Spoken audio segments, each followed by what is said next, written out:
Okay, when I set out on this journey of helping wedding professionals as well as others, my tagline said, helping scale your business. And although this might not be the most popular topic, it is the dreaded F word. Now, before you go running off, I'm talking about financials. And when you talk about scaling or growing your business, this plays an intricate role. I couldn't do this topic myself because I don't know all the things there is to know about financials, but my good friend that's joining us on today's episode, she knows everything about this F word. So my good friend is Kari Johnson. I've known her for a number of years and been very fortunate to work with her when she was at the Indiana Small Business Development Center. Kari, take just a minute and tell my listeners all about you. All right, well, Kristina, thanks for having me on today. I'm excited to be a part of your podcast. Like what Kristina said, I was with the Indiana Small Business Development Center for about 5 years, had an awesome time working with entrepreneurs, small business owners, but prior to that, I had run a business full-time and then jumped back into the normal desk working game, and I did that for about 5 years, but I would say probably everyone listening to this podcast knows once you have entrepreneurship in your blood, it's there, and you can't escape it. You can't. As much as the stable paycheck showing up in your bank account every month, as fun as that is, or as nice, as comforting as that is, you just can't sit behind that desk and work for somebody else forever. So I kind of put myself on a journey. I knew that entrepreneurship was something I wanted to get back in, but I love being able to help small business owners, and so I knew that I wanted to pivot a little bit with the next company that I started. And so I had put some personal goals in place and some milestones and benchmarks, and I've been working towards that while I still had the W-2 paycheck, and set out, even pre-pandemic, set out on a course of being able to finish my W-2 job in this past August of 2020. And then the pandemic hit, and I thought, what's going to happen here? Am I going to be able to hit these milestones that I've told myself I have to hit before I can quit? And fortunately enough, I was able to hit them. In fact, the pandemic kind of helped me a little bit. The type of job I had was not one that I lost my job. However, I was commuting 2 hours a day, and then we shut down and had to work from home. So there was 2 hours a day that I gained that I could start working on my new business concept. So by the end of August, I jumped out on my own and I launched a new business called Penny Tracker. And we are all things financial and bookkeeping for small business. For whatever reason, I love the small businesses that I love to take somebody that feels like they're a hot mess in that financial area, and then also use some of the training that I gained when I was with the Small Business Development Center to not just stay focused in financials, but be able to help all the way around on someone's small business. We have to wear all the hats, and it's impossible to know everything. And if you're anything like me, you've gone down a YouTube rabbit hole trying to learn something, and you wind up 15 videos deep watching cat videos, and you've given up on trying to learn whatever it is. Squirrel, right? Yep. So if I can bring other knowledge to the table that can quickly help a small business owner understand different pieces of their business, I do that. So what I've been doing is obtaining certifications I have a background in bookkeeping and financial analysis, creating projected sales and expenses. And so just added some certifications to that. I have an advanced QuickBooks Online Pro Advisor certification. And I've been doing all things. I love to teach people. I love to coach and help. So help folks with, if they want to learn QuickBooks themselves or learn bookkeeping themselves, then I'll teach them, all the way up to, I have clients that and these are the folks that I love to work with. We just want to be able to focus on whatever our widget is, and we don't want to have to touch the books. We want to know where things stand, and we want to, we know books are important, but I don't want to touch it. And so I take that for them and take care of it for them. Well, and you bring up a couple of really good points, even though this doesn't have to do with financials. When I talk to people about productivity and being strategic, that also means you have to most of the time take off a couple of those hats in order to focus on getting more sales for your business. Most of the time, small business owners, wedding professionals are really good at their business, but they're not so good at accounting. Or it might take them 10 times longer to do that versus paying someone something to help them monthly, quarterly, whatever that answer is. Absolutely. I mean, if you can make $50 to $100 an hour doing what you love and what you're knowledgeable about, it should be a piece of cake to share that money with. Spend $30, $40, $50 an hour on somebody else that's an expert in whatever that is. So instead of you spending 10 hours trying to figure it out, and you make $100 an hour, there's $1,000. You could probably pay somebody that's an expert in that subject. Maybe it might take them an hour because they have that background. So why? It makes sense. I know it's hard when you're a small business owner. It's hard to let go of that money, but man, if you can use those hours to grow your business, it's a no-brainer. And that's exactly what you're saying, and I'm glad you pointed that out. Lean on other experts, because a lot of times you can make 5 times the amount of money that you're paying out that person to do that service for you when it's not what you specialize in. But we discussed before we started some of the topics we're going to talk about, and this is really going to highlight why getting an expert involved or having that coach. Who would have thought a bookkeeping coach? I really like that you worded it that way, because you do like to teach people. You like to help people understand, here's how to do it, here's why to do it, and understand the numbers they're looking at. But I'm going to be honest with you, before we start these topics, I think people avoid, and what I've heard, I think a lot of wedding professionals and business owners avoid this topic because they don't understand enough about it. They think I need to file my taxes once a year, and I got these, I'm gonna put my receipts in a shoebox,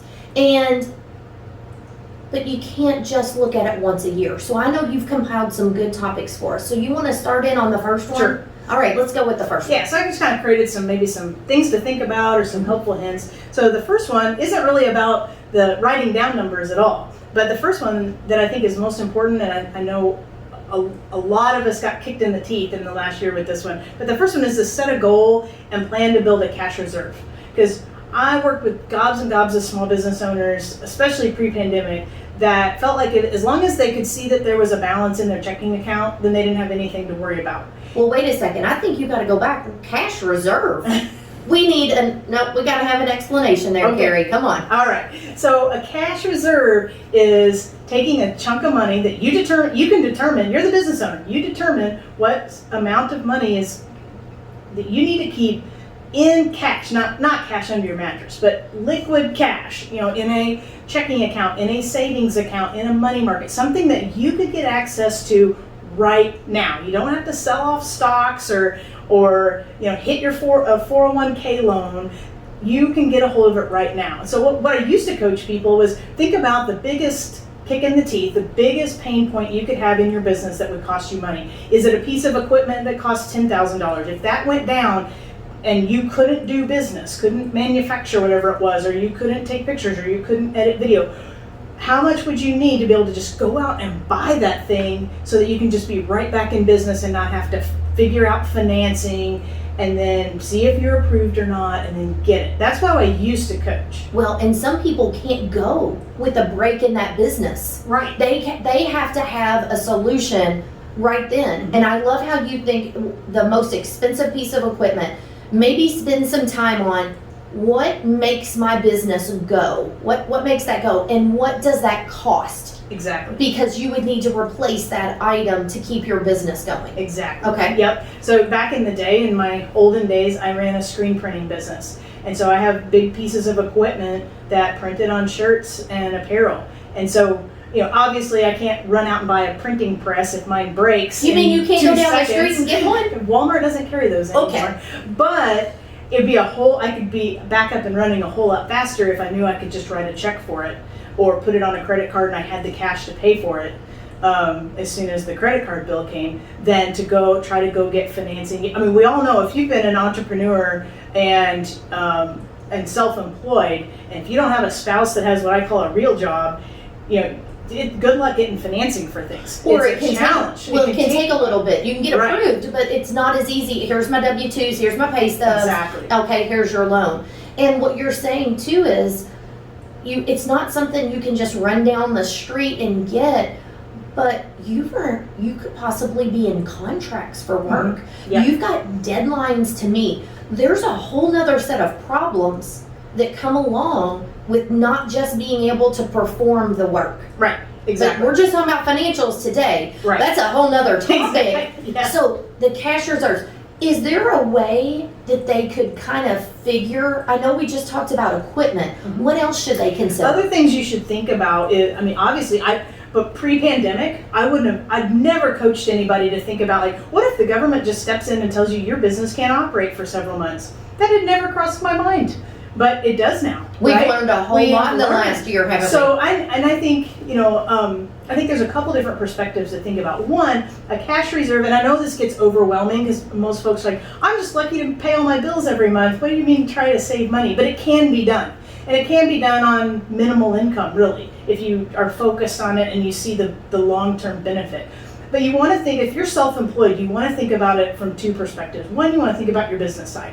Equipment with the business, if you pay subcontractors, anything, you want to think about, if I had to float my business for a couple months, at least start there. How much would that cost if I wasn't bringing anything in? Like just my bare, obviously, and that kind of forces you to think about how much overhead expense you have too. Like what things could I cut down and not have to pay if I didn't have to. So if you have a lease on a building, or you have a mortgage on a building, or you have utilities you have to pay, or you're paying on a working capital loan, or you're paying on equipment leases, whatever that is, figure out how much do I have to pay out every month, whether I'm working or not, or the business is bringing in revenue or not, and come up with a comfortable total that you want to work on getting into savings. So, first, a business with low overhead, and you've got some other things rolling that, other ways you can create revenue if you had to, it might be a pretty small amount. But the other thing to think about too is, again, if you're self-employed, you want to be thinking about that same kind of reserve fund for your personal expenses as well. Because you sleep a whole lot better at night when you know you can weather the storm. Well, one of the other things too, Kari, with what you're mentioning, this is something that you can build as you go. Absolutely. You don't have to, I have to hit this number in 30 days. Right. You can build up your reserve as you go. So don't be in panic mode. Right. But it is really something to start thinking about. And I think this will start the wheels turning for people. I haven't thought about it this way. Yeah, what I would suggest is to think about, I would assume that most wedding type vendors, you're working from event to event. And so what I would encourage you to do is think about what percentage, the government, if you had a W-2 paycheck, they're taking taxes out whether you like it or not, and you get that first paycheck, and you don't know exactly what it's going to be when you get that first one, and you just learn to live on whatever that amount is. I would encourage you to do the same thing with the revenue. If you have, a $5,000 event job, go ahead and decide, okay, I'm going to put 10% off of every event, or 20% off of every event into my slush fund, into my reserve fund, until it hits this number. Let's say that's $10,000. I'm going to keep plugging away at that just with my 10 or my 20% until I hit that 10 grand or whatever. That's just an arbitrary number, whatever number you feel most comfortable with. And then just leave it there. Just leave it. Don't touch it.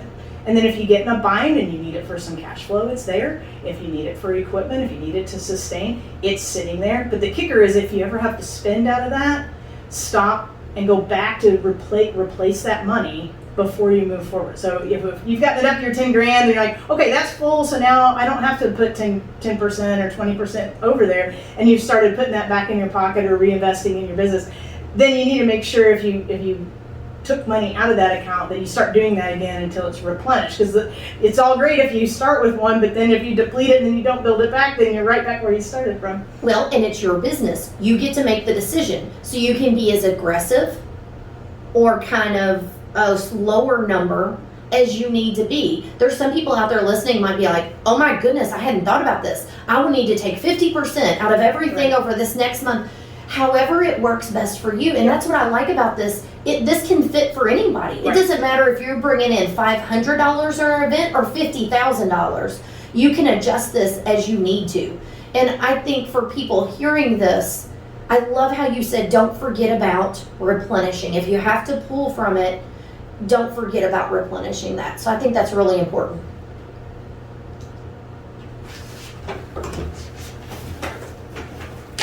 We're gonna come right back. Sorry. 1806-ish. 1806. I think I'm gonna be good with those, but.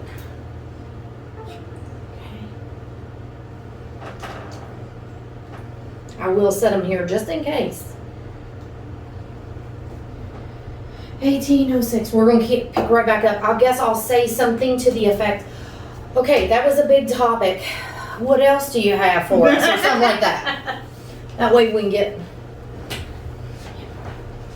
Okay, we'll give us a little juice. Sorry about that. I had that happen. Okay. All right, here we go. I think I was looking at the hours instead of the minutes. So I think we had 16 hours a while ago. Now we got 24. Hey, we're good. If that's not good enough, we're in trouble. Yeah, go through. Whew. Yeah, all right. Okay, Kari, that was a big topic, but what's our next one?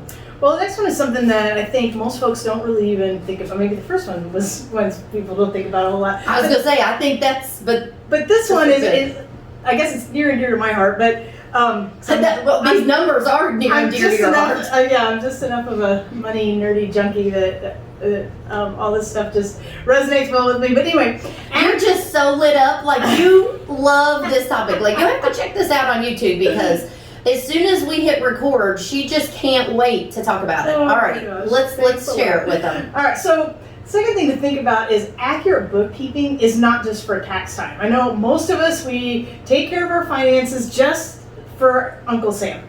We don't want to be in trouble with the IRS. You mean I don't just have to worry about the April 15th date? In fact, that's really not, that's kind of a residual of bookkeeping. What bookkeeping you're not is, just supposed to compile it just before you're... Not really. Okay. And this is informational. You were talking earlier about the shoebox, receipts in a shoebox. Shoeboxes are expensive when you take them to your tax preparer.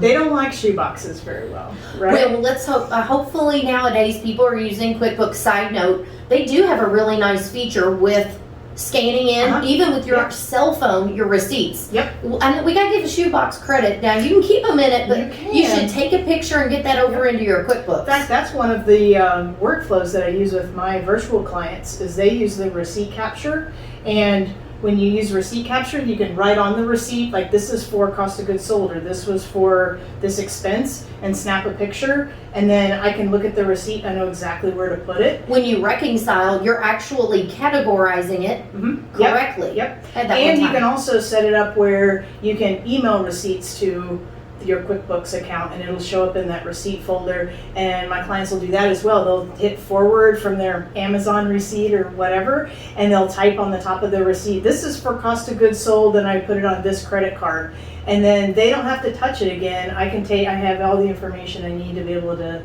accurately put it in the books. So record keeping does not have to be that much of a troublesome process. No. That's the whole point, I think. Exactly. Yeah, I know, from my end, I understand where the small business owner is. I've worked with so many of them. I know that the vast majority do not geek out on figuring out where every penny went. They just you sure do love it. I love it. And so, but most people, they just want to know they have some pennies, right? And so there are a lot of ways to automate, and there are a lot of ways, like I work really hard with my clients. Most of my bookkeeping clients that I do on a monthly basis, if they even needed to log into their QuickBooks account, they would probably have to call me and ask what their password is, because they just don't touch it. They don't want to have to touch it, and I take care of that for them and put it in, we work out some workflows that keep them from having a lot of pain points to be able to have accurate books. So, and I think that's what you're talking about, is by doing it on a weekly, bi-weekly, monthly basis, and there's some reasons for this, right, of keeping up with it? Sure. So, it's not, like I said earlier, it's not just for tax time. where bookkeeping really comes into play and can give you an advantage as a business owner above the folks that are your competitors that aren't paying attention to their numbers at all, is when you keep your books accurately, and depending on how much data you either want your bookkeeper or you to track, you are compiling data that you can use to make smart business decisions down the road. The longer you're collecting data, financial data, and the more detailed that you choose to be, you don't want it so detailed that you're spending days on your books or hiring a bookkeeper to do days worth of books, but the more you can track, the more you know exactly what the ins and outs of your business are. So like, you might want to track, most of, from Uncle Sam's end, he just wants to see a revenue number, a sales number. He wants to know that you did $40,000 in sales or $120,000 in sales. He doesn't care past that, right? But for you or for me, knowing, okay, depending on what is going to be the smartest for you to track, you have some freedom inside of your bookkeeping to track it in ways that's going to be most beneficial to you. There's some accounting standards and guidelines to follow, but those are really minimal. Inside of that, there's a lot of freedom for you to determine what's the best thing for me to track. So maybe it's different venue sizes where you want to, or wedding sizes to know, or different price points, and you want to know, okay, which ones of these make me which ones of these do I have the most profit margin? Because, and then you can, once you have enough data to determine that, and most of us, if you've been in small business long at all, you kind of know that in your head, but you don't have anything to really validate it on paper, right? You don't have hardcore data that you can look at to back up what you think. Right. Because when you're working in your business, it's really hard to compile all of that in your head and come up with an accurate number. Right. And I love what you're talking about, because a lot of times people listen to the stuff I put out or follow me and things like that because I talk about scaling your business. Now that means different things to different people, but these hardcore numbers, it allows you to know what expenses are you spending.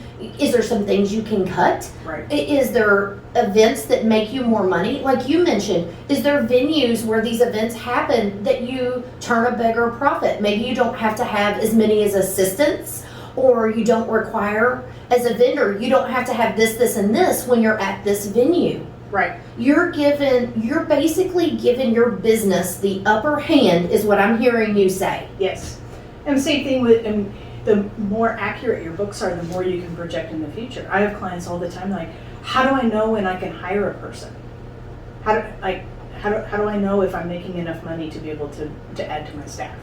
Well, if you have bookkeeping and you have data from as far back as you can go, or at least begin to build that, then you can use that data to help determine projections to say, okay, you could hire somebody for 10 hours a week at $12 an hour, and as long as you're hitting this average threshold that you've hit the last 3 years in your revenue, then you'll be able to afford them and you can sleep good at night. Or, you're gonna have to cut some things out of your expenses, or figure out how to, are there more revenue streams that maybe you could potentially add or leverage? I think, I know you're the marketing guru, but I think your financials ties into marketing huge, because what's the first thing everybody cuts when things get tight? Marketing. I can't afford to market. Right.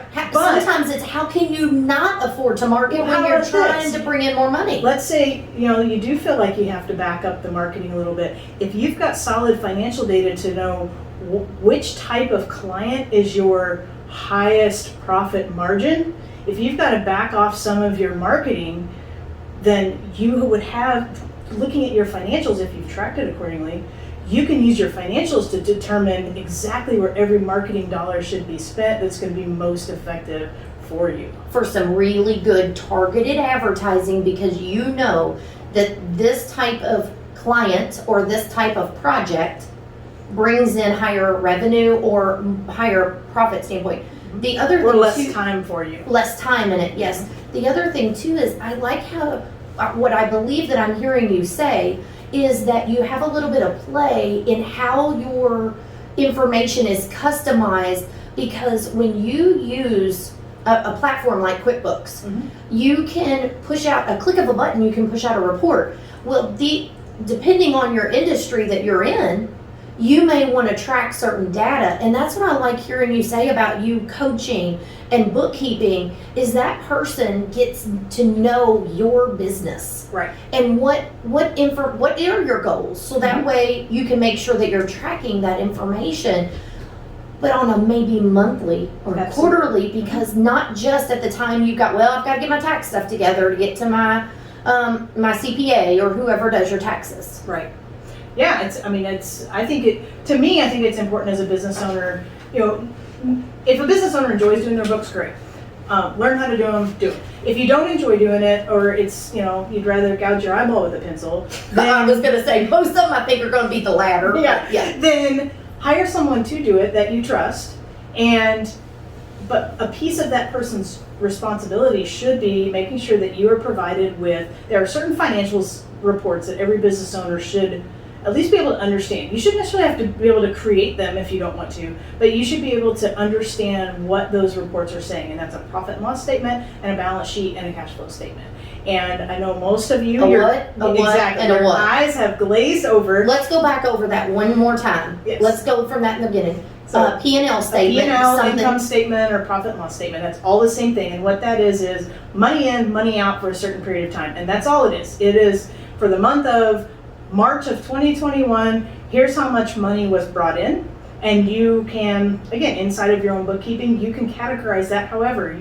For my business, I'm keeping track of, I want to know how much money am I making on training and coaching sessions that are just one-on-one one-offs. How much am I making doing training workshops, and how much am I doing on my monthly clients, my subscription, my small businesses that I work with. And so it it doesn't just go in as a revenue number. I have those categorized out so I can keep track of those throughout the year, and I can kind of see if my business, if I feel like it needs to pivot one way or another, I've got some data to go, hey, okay, this is where I was at with my workshop numbers. Maybe I should think about doing some more workshops next year because of X or Y, right? So that, there's that piece inside of it. So that the profit and loss part is, again, like you can do it as a month, you can do it as a year, whatever, you can do it as a day if you want to. But it is whatever money came in and what you did to earn that money, and whatever money went out during that period of time. I wrote a check for the water bill. I wrote a check for, I had to replace a piece of equipment, blah, blah, blah, during that time. So it shows you your gross revenue, which is the money in, and then it shows your expenses or overhead, and then that bottom number, whatever, hopefully it's a positive number, then that's your net income. If it's a negative number, then you ran at a loss that month. That doesn't mean your whole business runs at a loss. Sometimes you have months where you spend more than you make. Well, and I'm going to tell you something. A lot of people had this come up. Yes, and the they reason is, when going through this pandemic that we've been going through, when there was any type of funding, grants, initiatives, we can put whatever fancy word on it we want. When you applied for them, you had to be able to, most of the time, show that you were in business pre-pandemic. But what are some of those things that they also had to turn in? A profit and loss and a balance sheet. I was on several local loan initiative committees, and so I think in about a 2 or 3 month span, I reviewed over 150 loan applications from small businesses in our area on teams of people. All of which had all of that stuff all in order. Everyone, right? oh yeah, You had to. I would say yes, but I would say probably. I bet you probably at least 80% of the applicants, one or both of the balance sheet profit and loss was incorrect, and it was noticeably so.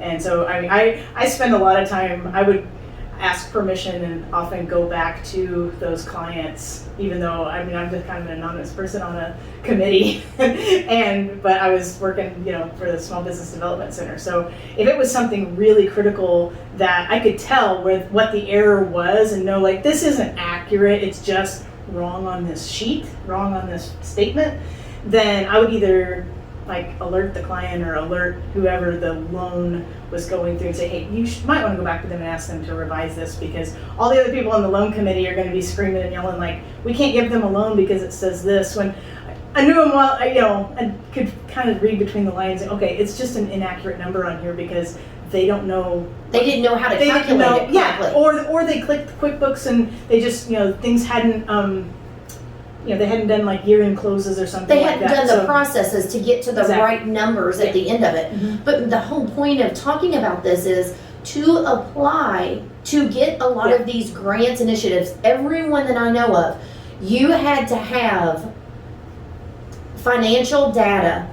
Usually, I believe it was for at least the last year. Yeah, sometimes back to 3 years. Even some balance sheets for the last 3 months. Yeah. And I had quite a few people contact me that were clients, previous clients, like, I don't understand. Right. Even though that's not they just felt comfortable enough to say, I want to apply for this, but I don't have this information. Right. Well, I could at least send them in some kind of direction. But the whole thing is if you do this on a monthly basis, weekly, monthly, whatever works for you, if something like this was to come up, you click 2 buttons and you turn it in, you're ready to go. Yep. And but there's people that really missed out on, I don't want to say free money, that missed out on money that could have played an intricate role in helping them make it through some time. Yeah, PPP and EIDL, you had to have your ducks in a row. And the if you were in Indiana, they had the Indiana grant, the reimbursable grant for a while. And those you really did have to have your ducks in a row. At the local, at least around here at the local level, you still had to submit those things. Fortunately, we were on a team of people that were relatively gracious. And so even though we would get some inaccurate statements, we wouldn't just kick them to the curb. We would try to dig, like I was saying, dig through and see, can we figure out what the deal is here so that we can get them some help. But there's other times that doesn't happen. Yeah. Because people that listen to this are from all over. Yeah. And so the whole point of this is, I don't even want to have to think about us or any business or country or world for that matter to have to go through something that we've been through. Mm-hmm. But we just don't know what could happen. So taking the time to get this stuff in place now, that's everything you're sharing with everyone today, is to help you in your business. Yeah, and that leads me, that's a good segue to the last little tidbit to think about. Okay. That I came up with, and that is, it is important to stay up to date on your bookkeeping. And whether you're doing it or you have someone else to do it, and this might be a motivator to have someone else do it, is I would highly encourage you to never be more than a month behind on your bookkeeping. And I know most people are like, I don't. As in 1 month? I don't even touch it till January of from the previous year. But when it is tax time, if you're going to spend hours and hours and hours trying to put it all together for your tax preparer, or if you're doing your tax whatever. So that's hours you could have been spending doing something, either generating money or creating memory for yourself, because you still are going to spend all those hours and hours to prepare it, and you're not going to have any data to base your business on. What we were talking about in that last point. So the more you lag, because we're all creatures of habit, right? And I know if I let a habit lag for more than a month, and it continues to stay on my task list, it keeps moving to the next week, to the next week, to the next week. Eventually, I just get so overwhelmed because I realize the project is going to be so big and it's something I don't enjoy, that I just push it off and I try to ignore it as long as I possibly can. Okay, that's 3 episodes in one with that statement that you just said. But the more you push it off, the less likely you're going to want to focus any time on it. And everything you've shared, all of that information is really critical to sustaining your business, growing your business, bringing on employees, at the end of the day, at reaching your goals. Absolutely. Yep. We all get into whatever our small business is because we enjoy or we're passionate about whatever that is, but I don't think anybody gets into business to lose money, right? I would hope not. I would hope they didn't start out like, I really want to do this, but I want to lose $10,000 a month in doing it. Exactly. I would hope not, because there's a lot of other things you If you're can be going to doing. do that, make it a nonprofit. You can at least go for grants that way. Absolutely. Again, another whole topic. But this has been awesome. Thanks for sharing. And I didn't know until we really started talking in more detail. And this happens a lot with people, even friends or family. You know that they do something, but you don't realize all the different components to it.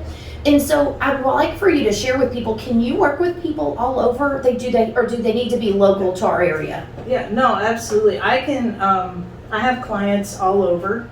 The power of technology, right? Yeah, it's all, and in fact, like one of my goals in starting this business, one of my personal goals was I wanted to be able to technically work from anywhere and be able to work whenever, On your own terms. on my time and my terms. And so, I've been achieving that, working towards that goal.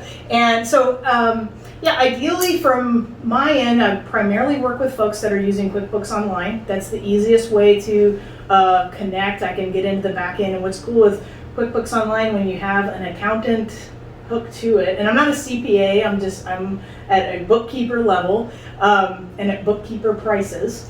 I guess that's really important. And they don't have to be on QuickBooks to start with you. No, you can help not them at all. you can help them get set up on it. In fact, like if because of the certifications that I have, I can get them a discounted rate on QuickBooks. In fact, my clients that I do on a monthly basis, if they didn't start with QuickBooks when we started our relationship, their monthly cost for their QuickBooks is just wrapped into their subscription. So basically, they're getting a free QuickBooks version as long as I'm doing their books for them. So. I want to put one thing out here, because I know people tend to think, oh gosh, how much that costs.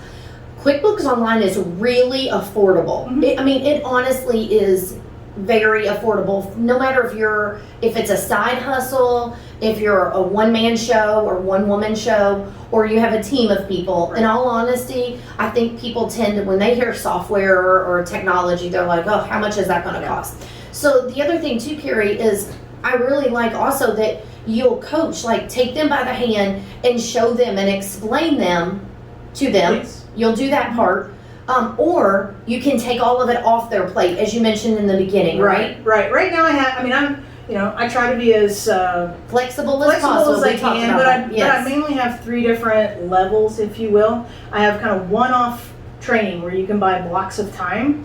I sell it in 2-hour blocks. You don't necessarily have to use all 2 hours at once, but I sell it in 2-hour blocks. What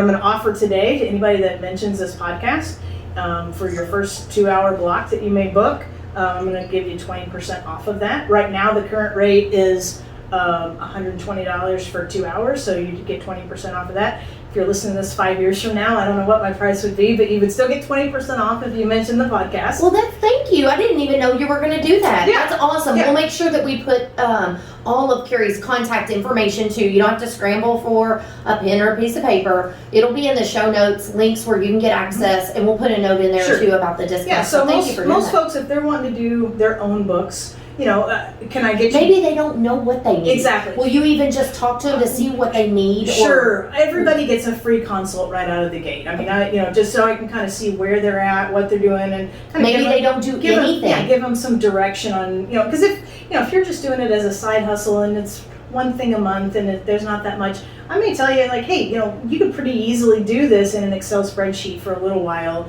and just do it yourself. And then when you're making some more money and you're able to invest a little more time into growing the revenue, then let's circle back and look at having somebody do it for you when the time is more, your time's more at a premium. But they can still talk to you to figure Absolutely. out what should they even track, because every business, no matter if you're in the same industry, no 2 businesses are alike. No. Nor are their financials. Nope. No. So that's really good. So we've got that. So anything from just kind of that one-off teaching training, or sometimes it's kind of an audit checkup. Like, okay, I've been doing it for a year or so. Can I take a couple hours of your time to just look it over? Am I doing it right? Okay, so there's that piece. Or there's kind of a middle ground that I call kind of an oversight, and it's a monthly subscription. It's less than $100 a month, where basically you're the one doing your books, but you get an hour or two of my time every month to just comb through, look for any red flags, make sure you're doing it. So your ducks are in a row Exactly. every month. And most of my clients that do that, they do that for 3 or 4 months until they feel confident in it, and then they go off and They don't their have own to thing. do it for a year or two. No. It's as much as they need. It's whatever they Yeah. need, but we try to keep it. I like, if they want that oversight, I think doing it, having a monthly meetup and doing it monthly for a few months is a good idea, as opposed to if you aren't quite sure if you're doing it right and you try to do it for a year and then you have me try to go in and check it. If you got on the wrong trail early on, it's going to be a lot more time to clean it up. So there's that, and then there's the whole, if you're going out and you're able to generate more revenue and be more passionate about whatever, and not think about your books. Not have to worry about whether your target receipt got categorized appropriately and making sure that all that happened, then what I do for my small businesses is I work off of a subscription-based model so that the small business owner knows exactly what the fee is going to be every month. I just do an ACH pull right now to do books, and for a standard small business that doesn't have a ton of crazy stuff going on, we can that initial consult, that if something was really wonky, I would let you know. But right now my price is $2.99 a month. Okay, and I've got another deal in here that if within You brought more deals? I brought another deal. Awesome. Okay. If anybody, again, you have to sign up right out of the gate. We can do our consult, but if you're interested and you mention the podcast and you want me to do your books, then you would get 20% off your first 2 months of a 1-year contract. When I do people's books, do the full service, I ask for, at bare minimum, a 6-month contract, ideally a 1-year contract. Because you got to invest the time in setting everything up. I make my money over the long haul, because when I'm first getting a client, I'm going to be dumping way more time and energy into understanding their business or getting it set up and making sure that I understand where everything should go and exactly how everything works in their business. And then once that's set, then my job becomes a little more routine. Mm-hmm. So I spend a lot of money, or I spend a lot of time on the front end, but I don't want to put that on the back of small business owners, because we all know that cash flow is king. And if I sit there and say, well, I'll only be this much a month down this way, but for now, they're thinking right now. Yeah. So I try to set my up to make. Yeah, I try to make my money over the long haul. That's why I ask for the year subscription, so that I can feel confident dumping the time and energy I need into it on the front end and know that I'm going to make up for that on the back end, because I've got a year-long customer. And the whole reason that I wanted to really dive into this topic was, a lot of people come to me and, I want to double my business. I want to triple my business. I have this big goal. All fantastic, because I shoot for the stars. Absolutely. Okay? Yeah. But the thing that comes to all of it is your financials, because until you get a handle on that, to know what do you have to spend in marketing, and it's about long-term success, not just right now, immediate. And for some people, that they're not thinking financials. And so I try to tell people, even though this isn't my lane, it is a part of it, because I love setting people up for long-term success. Yep. And keeping your books in order and your financials straight on an ongoing basis is critical to keeping your doors open, being able to jump on opportunities when there's something there. There's just so much behind it, adding staff when you need it. And a lot of times your business booms. It's maybe happens all of a sudden and you're not prepared. Yep. This sets you up for the best success. And personally, it means how well I sleep at night. If I know where I stand financially and I'm not worried about, will I hit this bill, or will I be able to pay for this, or what's going to happen tomorrow. Yeah, I sleep better. That's really good. I think we can close it out on that. Kari, thank you so much for your time. I think everyone's going to find this super beneficial. Make sure you look up all of our contact information in the show notes. My website is www.mypennytracker.com. So that's easy to remember. mypennytracker.com, and there's links in there to kind of tell you a little bit more of my story and some of the packages that I offer, and then feel free to contact me from that. It's Kari, Kari at mypennytracker.com is my email. And like Kristina said, all the info will be in the show notes. So I'd love to hear from you. Like I said, we can do an initial consult at no cost to you. And if that goes farther, then mention the podcast and we can get you hooked up with those other deals as well. Awesome. Can they connect with you on social media too? Yeah, absolutely. Yeah, there's My Penny Tracker, or I'm not sure if it's My Penny Tracker or Penny Tracker on Facebook, but On Facebook. look on Penny Tracker on Facebook. I don't have any, and I'm on LinkedIn as well. LinkedIn. I was going to say, I thought you were on LinkedIn. All right. Thank you, everybody, for listening. If you want to hear past episodes or anything, just go to our website, geniusmarketingsolutionspodcast.com. Everyone, keep working on your business. Until next week's topic, see you all later.